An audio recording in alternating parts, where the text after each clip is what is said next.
Hi, this is Steve Walton from Tropic Heating and PatioHeat.com. Today we have this residential application. So let's look at the dimensions here. You can see we have this rooftop going in with a seating area. Overall dimensions from post to post I have at 24 feet and about 30 feet, 29 and a half roughly outside edges of the rooftop. And then 16 feet depth from this wall here to this post here. So I think that's what we have. Oh, the height. There's a couple of different heights that we have. This post bottom height is 10'1" and then 10'11", so a 10-foot or 10-inch post up here. And I think that's all we need to look at right now. So what I've recommended for this application is a couple of flush mounts. Actually, the customer had already concluded that flush mounts would be a good application, and I agree with that.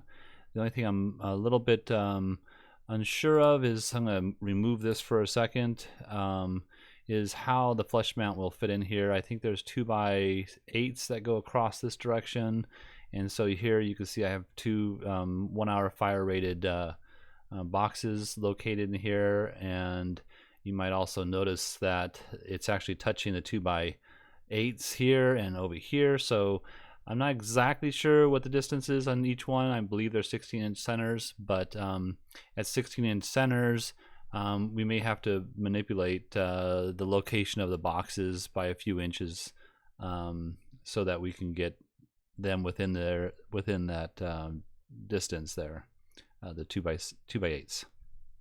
So let me go ahead and put that back on there.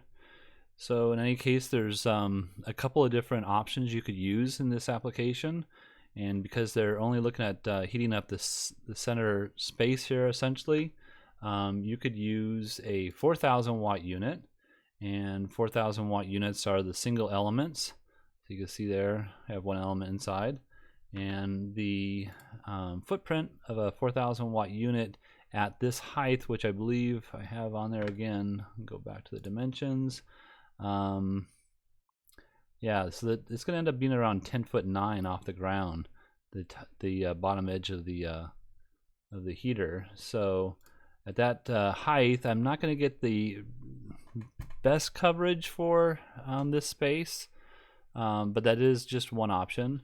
And then the second option would be having a CD, so a dual element unit, a CD6024 in there, and you can see with the CD6024 I'm really capturing this space nicely. Now I have the heaters, I believe, actually I did not center them. They can be centered. I know that the spacing would look nicer or more fluent with the heater centered, just like the fan I have here centered in this space from left to right here, or front to back you might call it. But what I've done is placed, I believe, the ray so that it's just 4 feet in from the edge. So the center of the heater itself, let's see, I believe I have that, from the outside edge here is 7-8 feet to the center of the heater. But again, you can change that. It just depends if you want to, maybe change the overall placement of the furniture. That might be necessary if you move the heaters a little bit further in. I had the heater, or the furniture, a little bit pushed out to the outside edge here. So now if you wanted to heat up the entire space, then you would have to put in 2 sets of these. You can move these two here 18 inches away from this edge, and then maybe some either dual 5024s or the shorter units back over here. But I think this would be sufficient for the space. So there you have it. Thank you very much. If you're looking for some assistance with your outdoor heating needs, please give us a call or just send us an email to support@patioheat.com. And if this has benefited you, I would appreciate a thumbs up. It lets us know that we should continue our efforts in helping you make your decisions on your outdoor heaters. Thank you and have a great day.